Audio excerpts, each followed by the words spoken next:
Welcome back to CS Banter episode 2. I'm here with Yuli and Ethan. How's it going, guys? It's going good. Doing doing well. Just came back from the Mariners game. It was a quintessential March baseball in Seattle, 45 degrees, roof up. Thought we might see a no-hitter from Emerson Hancock, but I guess I jinxed it because I was talking about it. And Cooper Criswell disaster class. So I did not see history today, but the Mariners did win. I saw that we were looking at a 33 feels like temperature. I think there were 2 flyouts that we got marine layered on. Shout out to our fellow podcasters, TJ and Lyle, for taking those home runs away from us. It felt like 33. And, that has always bothered me with the feels like temperature. I think the temperature should be the temperature. So if it feels like 33 degrees, it's 33 degrees. Look, What's the difference? Look, I'm sorry. Why do I need to know what the actual temperature is? I'd rather know what it's going to feel like when I go outside. Ever heard of the wind? I don't know. Yeah. Makes it a little colder. I mean, we got a dome. Can the fellas get warm? If I'm being honest, yeah. We're lucky we have a dome. Otherwise, every game would be rained out. It would have been rained out probably today. But I don't know, man. If you tell me it's 33 degrees, I'm going out with a coat on. But if you're telling me it feels like less than that, then you're going to have to plan differently, Well, with that in mind, let's hear some thoughts on the opening series, fellas. I have a couple things. I think we kind of saw a microcosm of the Mariners with these 4 games. I think we saw some good pitching out of the starters. We saw a bullpen that maybe isn't as deep as we thought. That Dan was having a couple mishaps, I would say. There we go. Putting oh man, giving J-Ram Spire that double over. Oh man, I was not liking giving it. up a hit to Jose Ramirez. Oh jeez, I certainly couldn't imagine. That guy's not good at baseball. But yeah, we had a bit of a back and forth series. I think there was a lot to like. I think from the starting pitching, the depth of the lineup was as advertised. I think we had really good performances out of Robles in his first game back. We had a Dom Canzone masterclass in the first game. Luke the Nuke Rayleigh, Yuli, your favorite player? He looked great. Yeah, Luke the Nuke, baby. That was just the greatness I expect from that guy. Yeah. Tell me someone who's had a better start to the season across all of Major League Baseball than Luke the Nuke Rayleigh. I think we just projected out for the rest of the season, man. I think he's kind of already got it locked up, if we're being honest, yeah. He's going to have some serious competition from Chase DeLauter. I mean, that guy was insane over the first 3 games. On MLB record pace for that one.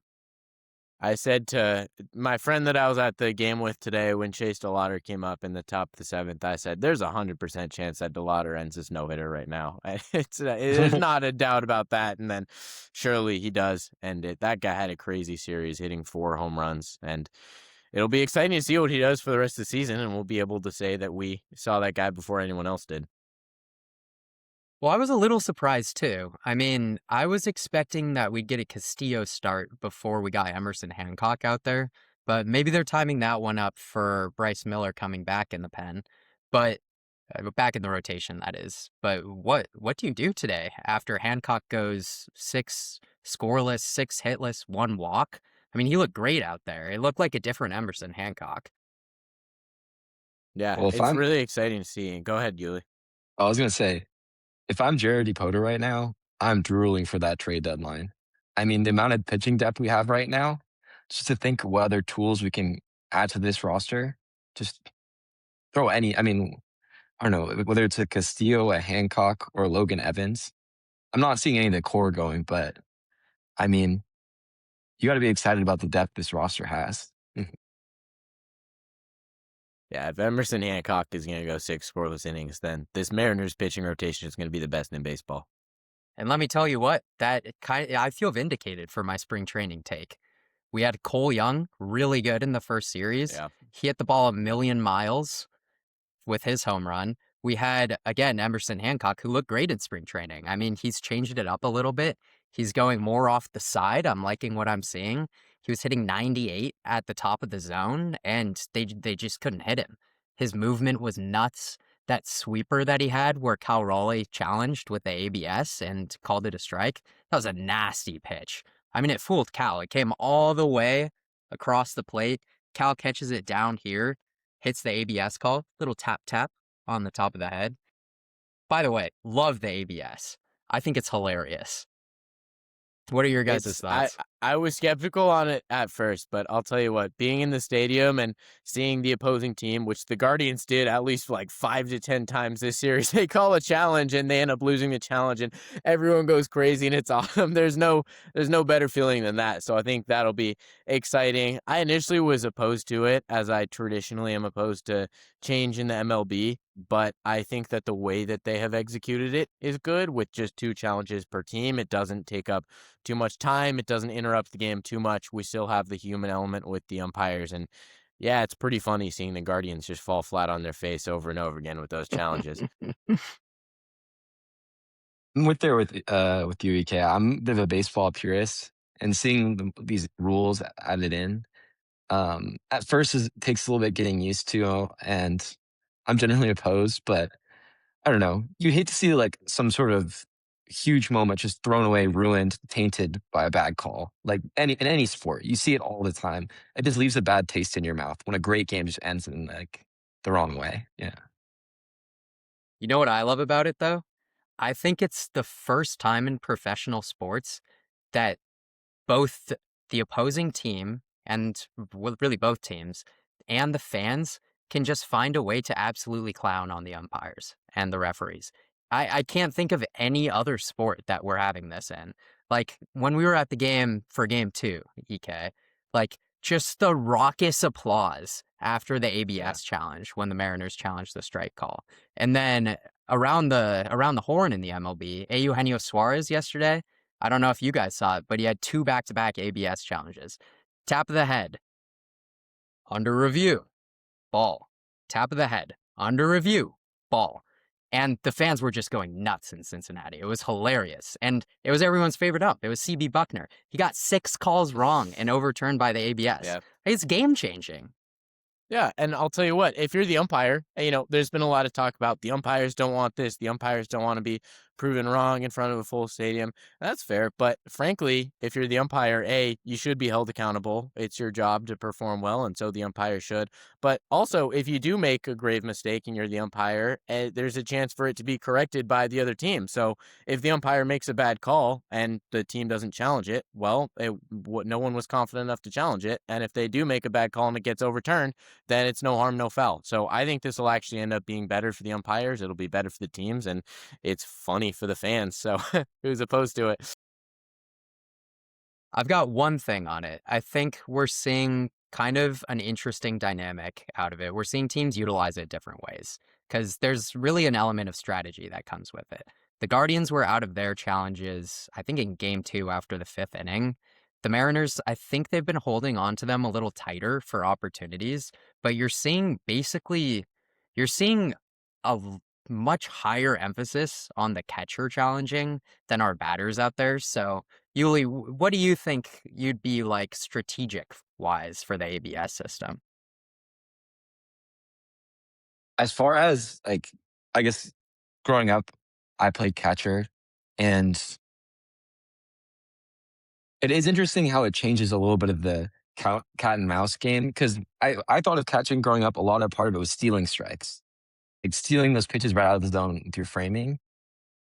But now it kind of shifts a little bit of the focus of the catcher to actually really truly understanding the true zone, not just the umpire's zone, which I think is interesting because I think throughout my time like playing ball, you kind of get used to like the different umpires throughout a game. You start to understand their zone and how you can like I guess toy around with it and how that interacts with like what the batter likes and what they're looking for.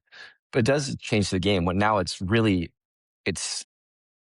the zone going into the game. You know exactly. It kind of changes the game plan, which I think is definitely interesting. It makes it more consistent throughout games. Like we're not seeing as much variance. I guess as far as when to actually use an ABS, um, to be honest, I don't really have a specific game plan in mind. I'm still saving those for those key moments. Maybe I'd be more. I'd be interesting to see the statistics that come out of this. Where I'm assuming we're going to see the highest percentage uses of ABS when runners are on second or third. When we've got someone like Aaron Judge versus like I don't know, some other guy at F. But um, I'm really interested to see what comes out of this season because like this is the first season with it implemented. We're really going to see how the analytics play into this. Hmm.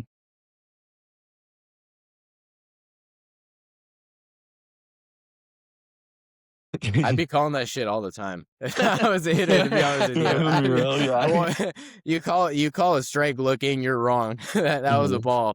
And Hmm. I'm sure if they had the ABS function when I was a little leaguer, I would have been spamming that feature, and I probably wouldn't Hmm. have won the challenge a ton of times. But Hmm. I definitely the ego gets involved with it. We saw Stephen Kwan of the Guardians in Hmm. Game 1, and I think it was the first inning, and he used the ABS challenge, and it was clearly a strike against him. And you're a hitter, you're up there, you don't want to have a strike called looking against you. So if Stephen Kwan was going to call that looking, call the challenge, I sure as shit would have called it. So I thought it was pretty interesting. Today we actually saw our first ABS ejection, which I thought was pretty funny. Like, I'm not sure if you guys read about that, but for those who didn't know, today, one of the managers, basically the situation was walking to load the bases, and the dispute was around the timing of calling in the ABS. And apparently he thought he waited too long to call the ABS. I don't really know what the line is there, like what the timing, it has to be like as soon as the pitch goes through. But I mean, we got our first ABS ejection. I'm hoping to see a little bit more.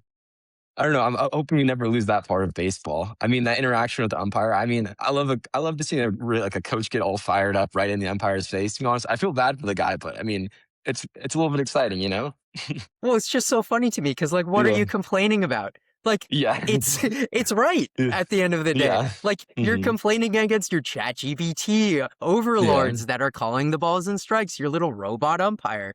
But at the end of the day, man, I mean, it's a stupid ejection. I think it was hmm, Adley Rutschman was catching, and then the hmm, Orioles pitcher, he hmm, was the one that actually challenged the pitch. So hmm, there was a little bit of controversy behind that. But at the end of yeah, the day, like, what are you getting mad about? Like, hmm, it's a strike. It's a strike. There's nothing. hmm, that feels like when you're on the phone with like automated customer service and you're arguing with them and you're just yeah, keep trying to tell them to do something and they're like, press 1 if you want to actually talk to someone, and you just keep arguing with it. You're not going to win that argument with a robot. So there you go. You get Absolutely. ejected. Well, Baseball Savant has some stats around the first series, and it looks like we've had 124 attempts on ABS. 54% of them have been overturned. And here's where it really differs, and I think this is where the strategy comes in. And it seems like the Mariners are trying to do this, which I think they're on the right side of baseball right now. 61% of fielders challenge, so that's got to be the catcher, I assume, for most of them. 61% have been overturned out of 67 attempts. And then for the batters, it's only 46%. And that's right around in line what we were seeing in spring training. I think 48% of calls for batters were overturned, and then the majority of them were for catchers. So it's kind of a dilemma. Like, again, Ike, as you were saying, for a lot of these players, like if it's an egregious one, I assume you're gonna have to want to challenge it. But I think a lot of these managers are gonna go in with like kind of a red light, green light for a like 3-ball approach. Like they give the green light to their guys that they know have a good eye. You would assume Stephen hmm, Kwan, like we saw, hmm. but at the end of the day, like where do you draw the line?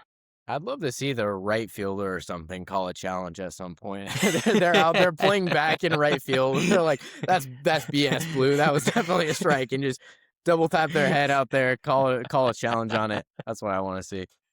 From way Yeah. downtown. I love it. Absolutely. Well, guys, I've got two takeaways from the opening series that I could share. One of them is baseball related, and one of them has nothing to do with baseball. So let me know whichever you want to hear first, if either or both.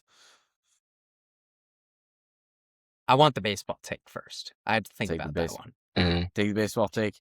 All right. Hmm. I think Julio Rodriguez yesterday showed us that he should be respected and feared as a hitter. The Guardians left a left-handed relief pitcher in the game against him. They threw him 4 straight fastballs, and they got him out. They weren't scared of Julio Rodriguez up at the plate. But then he comes up again in the 9th inning. To be honest, I know that everyone was scared of a Julio strikeout in a big moment with 2 outs to end the game. Julio comes through with 2 strikes. He gets his first base hit of the season. He ties the game up. You could just see the weight of the world come off Julio's shoulders. He's excited. It was just a great moment for the Mariners, and Julio showed you pitch to him and, he will make you pay. He's one of baseball's superstars. He's put up historic numbers through his first 4 seasons in the major leagues, and he showed us again why. And I think Julio has to be respected as a hitter. So that's my baseball take, is that he might have 1 hit this season. I believe he still only has 1 hit, but I'm very pro Julio from the first series. I was going to say, let me know when he actually does something in the first half of the season, because Yeah. it would be nice. I mean, for our Yeah. superstar player to perform in the first half, this is what always gets me about the first half of the season and first series. Everyone's saying, like, oh, you can't take too much into it. Like, it's the first series of the year. These games matter as much as the games at the end of the year. Like, Yeah, we know as I agree. much as anyone as Mariners fans what it's like to be ripped away with 1 game out, 2 games Yeah. out. And that's what bothers me when you have bullpen mishaps in the first couple games, because you never know when you're going to get those back. But I'm with you. Julio's a good player. We all know this. Yeah. And I'm just A hoping we great see player. a Yeah. great player. Indeed, indeed. I have him as a MVP 4 this year, probably. He's going to be in the discussion. I just want to see a little more out of him in the first half of the year. Well, I mean, good luck with Chase DeLauter and Luke Raley in MVP 3. Now you're saying Julio's got to be the second best after that at that point.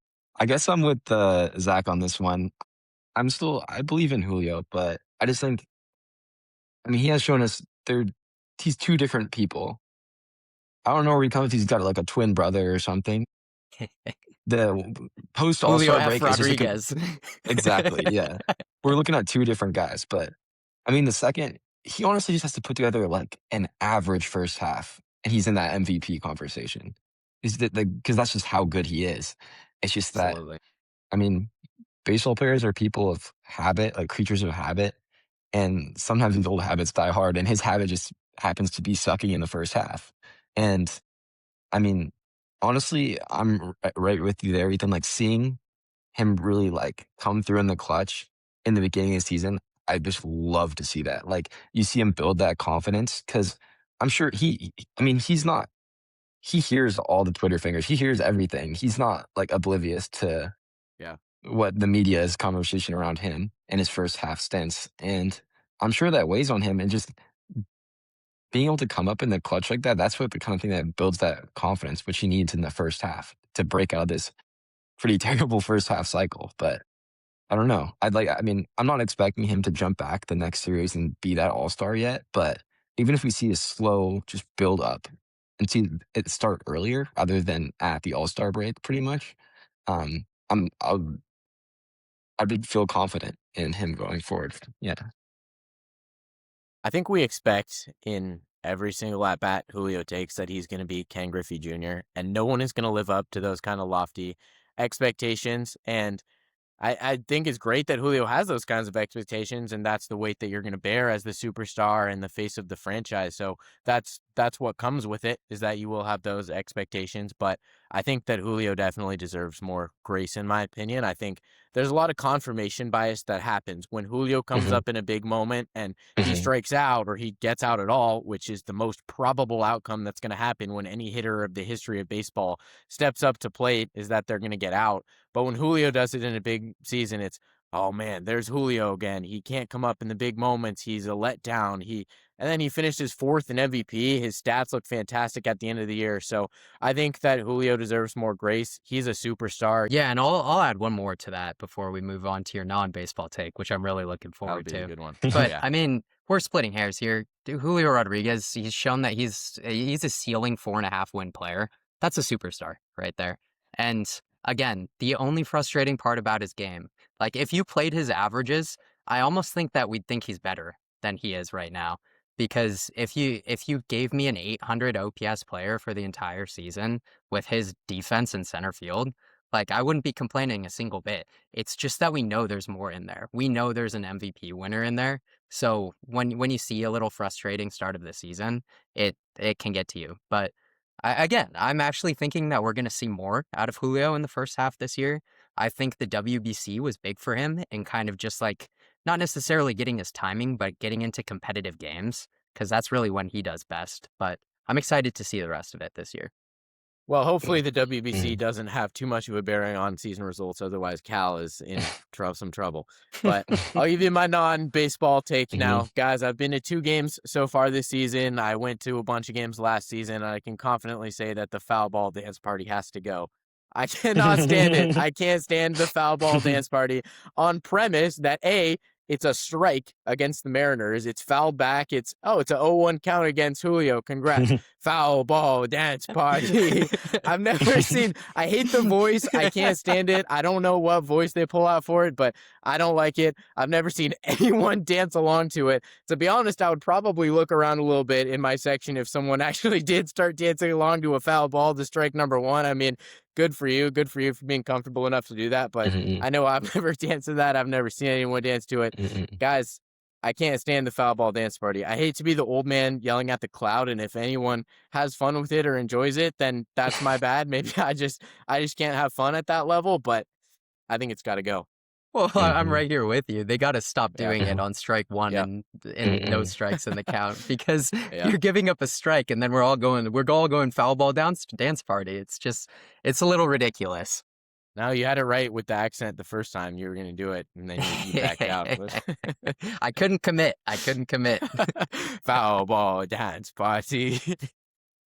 I already I did just it feel once. I shouldn't have done it a second time. Go ahead. You're like, I just feel like there's better ways to drive engagement. You don't need people dancing after every foul ball. There's all Yeah, Zach, what do you got?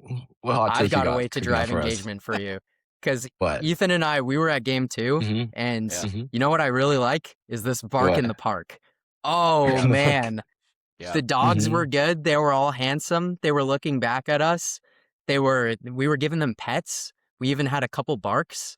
There was a there was a guardian's dog. It was this big Saint Bernard, Mhm. probably like 80-pound creature. And he was just the sweetest thing. And somehow we ended up in the dog section, just out in left field, out of pure chance. And you know what I want more of is these Mhm. dogs in the park. I'd love to see one of those dogs take down the 999 challenge. We almost had Yeah. one last year. We had Yeah. a clip of a dog chewing down a hot dog last year. I don't know if he finished the beer leg of it, but I'm Mhm. sure he was able to get the 9 hot dogs down and probably stayed the 9 innings. So everyone loves the bark at the park. My girlfriend knew I was at the game today, and she texted me and she said, "Let me know if there's any cute dogs in her section." I told her, sadly, that's not an every game thing. I don't know how many baseball games she goes to, so I think I sent her some pictures of the dogs when we went at the bark in the Mhm. park, and I think that she now thinks that dogs just go to every game. I don't think she Yeah. realizes that it's a special ticket for the dogs to get in. So maybe they need to do more of the bark at the parks to bring in the mainstream audience of my girlfriend more often to T-Mobile Park. I think we just need to see what I would love to see is bringing back something like the King's Court because those are some of my best memories of being in a Mariners stadium. Just like the the energy in that stadium was all getting behind King Felix. We've got I the J mean Rod squad. the J Rod squad, but I mean it is nice. But we're talking the full stadium in yellow for one game, like a week, just seeing the King trot out there. I don't know who's differentiated themselves enough from this roster. It's a little different now when we got a full staff of 5 guys. I mean, we're not doing a Yeah. King's Court every single game, Hey, but hey, I'd love to see 6 something guys. brought back Emerson like that. Hancock proved it. Emerson Hancock Yeah. proved it today. This is a 6-man Hey, rotation. hey, it might be 7 by halfway through the season. You never know. Ryan Sloan Yeah. and Kate Anderson. Let's get a King's Court Yeah. for 9 different pitchers. Why Yeah. not? I'll tell you what, though, I think you actually Uh-huh. make a good point. Mhm. I shouldn't say you actually make a good point. You make a lot of good points, but that actually I think makes a bigger point of that Mhm. there's so many good pitchers on this Mhm. roster that we forget to appreciate each of them as the aces that they truly are. I remember in middle school and elementary school, but especially it probably peaked around 2014, 2015 when I was in 6th, 7th grade. It was Happy Mhm. Felix Day. So every Mhm. Mariners game that Felix Hernandez was pitching, it was a big Mhm. event, and you knew Felix is on the bump tonight. Let's make sure to watch it. Let's try to get out to the ballpark if we can. That kind of thing fired people up. But now you have so many pitchers that are pitching at maybe not quite a prime Felix Hernandez level, but close to it, that it's just another game. And you lose the feeling of having a true ace in the rotation because they're all so good. So that's a good problem to have. what was the similar one for James Paxton for this section? Do Maple you guys Grove. remember? Ah, the The Maple Maple Grove, Grove. of Yep. course. I was quizzing my friend who is a Padres fan who I went to the game with today, and I was quizzing him on, can you name the 6 no-hitters in Mariners history? Can you guys name the 6 no-hitters in Mariners history on the spot? Yuli, you want to start us? I'm just gonna knock off the easy ones then. Yeah. Mm-hmm. Like I was gonna Yeah. say Iwakuma and Felix. Yeah. Yeah. You want to phone a friend? You've got the no hitter as well. Yeah, I won't make you name all of them. Yeah, the combined no-hitter, I think Yep. Yeah. Kevin Millwood started the game. You had Blake Bevan, Charlie Tom Furbush, Wilhelmsen. Tom Wilhelmsen, the bartender. Yeah. He's a Mhm. dog. Yeah. Brandon League, I believe, Mhm. was in there. I'll tell you Mhm. what, I've got some Mhm. posters in the back of my frame right now, but one of my favorite posters of all time was that no hitter poster. Yeah. Didn't it come Mhm. against the Dodgers too? It was something ridiculous, just a game Yeah. you wouldn't expect it in. I was at that game, actually. I Really? saw history. I'm going to be honest, we didn't even know what was Yeah. happening until the 9th inning because So you when should you be able pull to the tell starter, us who all the relievers were. boy, maybe give me 5 minutes on the internet and I'll be able to pull that one for you. But my I'll give you ball half knowledge Yeah. doesn't go that deep. Yeah. We've got James Paxton. Got Felix, Iwakuma, Paxton, the combined. Mm. You've got 2 left. I mean, One of them is obvious. One of them is obscure. Randy. Randy. Yeah. The Mhm. obscure one. Randy Let's was the see. first. Let's talk early 2000s ball. You're Don't- on the wrong track. Ooh. We're talking 90s, I believe. We're talking 90s. It wasn't early this- Bedard, was it? Nah, it's not Eric Bedard. He is an Is it- opening day starter, though. Is it Gaylord Perry? That's a good guess. He had his 300th win with the Mariners. It is not Gaylord Perry. Oh, The answer is Chris Bosio through a Chris no-hitter Bosio. for the Mhm. Seattle Not to be Mariners, through the confused second with the no-hitter in Mariners Boz. history. Wow. Brian Bosworth. No, not to be confused with Brian Bosworth. Yeah, if that's who you're talking about. That is who I'm talking about. Again, Anyway, Yuli, Mhm. I did watch the Felix no-hitter. Mhm. I remember because it was my Well, sister's perfect game. birthday. Perfect game. Felix perfect game, yes. The Yeah. 23rd in MLB history, I believe, that stood for Yeah. 11 years as the last perfect game, which I think Mhm. is a big staking point to Felix's Mhm. Hall of Fame candidacy, is that perfect games are rare. Mhm. No one threw Mhm. one for, I believe, 11, maybe 12 years after when Domingo Herman did it. Perfect games are rare. That goes in Mhm. Felix's column. But Mhm. it was my sister's birthday, August 15th, 2012, and so we were having a party, and my dad says, something's happening. We got to get out of here, and we got to watch this Mhm. game. So we go upstairs, we go to my house. It's a 9th Ugh. inning. We throw it on. And this was Mhm. back when my family, my dad and Mhm. I, we would watch a lot of Mariners games, but if Mhm. we're being totally honest, it was one of those miserable Mariners seasons where we definitely weren't tuning into Mhm. every single game, but we definitely had this one on in the Mhm. 9th inning. And Mhm. I always hold the remote while I'm watching. It's just I need to be holding something while I'm watching a game. I kind of fidget around with it, whatever game it happens to be. And with 2 outs left, you guys are gonna think I'm making this up, but I promise I'm not. With 2 outs and 2 strikes left, the 2-2, I accidentally hit the power button on a remote because I'm pressing it. While I have it off, he got him. 34 years, 119 games. It's finally happened. A perfect game by a Seattle Mariner. It was done by the king, Felix Hernandez. We turn it back on. Uh-huh. He's celebrating. He's got his hands up in the air. You know, that Mhm. iconic picture. Everyone's Mhm. mobbing him. 23rd perfect game ever. Mhm. And my dad just looks at me with a look of disappointment that I've rarely gotten, but we're happy. We're celebrating it. You know, he Mhm. threw the perfect game, but Mhm. I don't know if he remembers that. Hopefully Mhm. he's not listening to this, but I distinctly remember that we did not see the final pitch of that perfect game because I accidentally turned it off. Oh man. Well, in terms of seeing the last pitch, I think you've got me beat, even with just having it on TV. Mm. I distinctly remember, and it's one of the few games that I can remember where I was for, which to your point, Yuli, I think Mhm. most of us can. So Mhm. I was living in Newport Hills, and we had the game on, I believe, for the first 2 innings. And then it was a summer day. It was pretty warm outside. We went to the Newport Hills Swim and Tennis Club, and I was swimming for probably the next 5 innings. And then same thing, my mom is like, "Oh my goodness," like pulls me out of the pool. we put it on the radio and we listened to the last pitch like on the radio at the pool, and like a lot of people have it on at the pool by that point, and I'm hearing it, but I didn't watch a single pitch beyond the third inning until all the YouTube videos of every single pitch of it that I've watched since. But good times. I'll tell you what's great about that Mhm, game is that the mhm. Mariners won that game 1-0.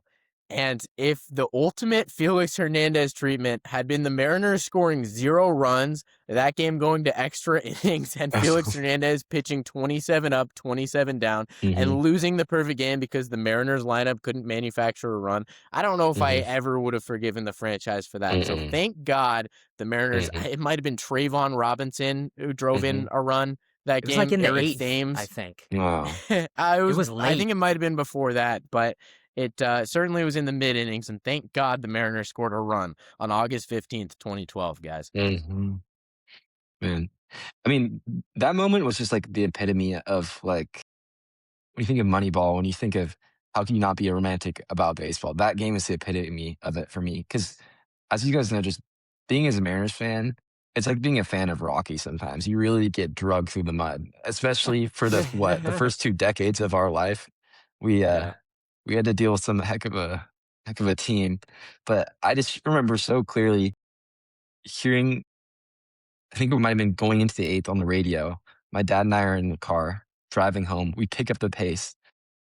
When we pull in front of the house, it's the ninth inning. We jump out of the car, run downstairs, turn on the TV, and catch like the last 2 outs of the game.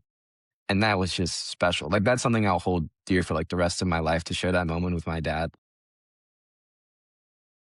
Like that call, like even like you reciting it now, it still gives you chills a bit. Yeah. Yeah. That'll live on for That's great. Mariners history forever. Yeah. That's what it's all Mhm. about. And that's what Mhm. is great about baseball. I mean, we didn't make Mhm. the playoffs that year, obviously. We probably finished Mhm. 20 games under 500, and you still have moments like that you remember. And Mhm. so maybe we'll Mhm. get another one this year on a winning team with Emerson Hancock. Yeah. Looks like he may be able to do it. So, And so Ethan, you we'll are see. correct. The Mariners scored in the third inning of that game. One that I was thinking about, the late score, is the combined no-hitter Mhm. against, as you said, the Los Angeles Yeah. Dodgers. Mariners scored in the There you seventh go. of that game. There Mhm. you go. There you go. Who drove in the run on the perfect game? Does it show? Let me pull that one back up in a sec. I think Sean Rodriguez of the Rays was the final out, I believe. A little bit of a Brendan Ryan masterclass that game, right? We must have. Yeah. That guy was good with the glove. I've got Jesus Montero Yeah, it Man. was. with the RBI there. Oh man. Thank you, Mhm. Jesus Montero. We Mhm. appreciate it. Well, guys, we're coming up on 34 minutes here, so we always promised our listeners clear and concise and quick episodes, and we got to episode 2, so we smashed the 1.5 episodes total over on that. If anyone had the under on us recording 1.5 episodes, you just lost your bet, so sorry about that, but great job, fellas. Thanks for hopping on, and Mariners are 500. We got a Yankees series coming up. It should be exciting. Mhm. Yep. Excited to get Real back quick out there. before we go, real Mhm. quick before we go, there's a 4th boat in the Emerald Queen Casino, Muckleshoot Casino, whatever it's called, the boat hydro challenge. There's a 4th boat now. What do we think What? about that? Yeah, Yuli hasn't seen this yet. There's a silver No. boat that's been introduced. Silver boat? I'm Yep. never rooting for it. Absolutely not. They messed with No. something good. It makes me nervous. It makes me nervous. It's just like Humpy's second win. It makes me nervous. It's Mm. a bad omen. It's a bad Mhm. omen. All right. Well, guys, we'll leave it at that. As always, go Mariners, and we'll see you next time. Go Adams.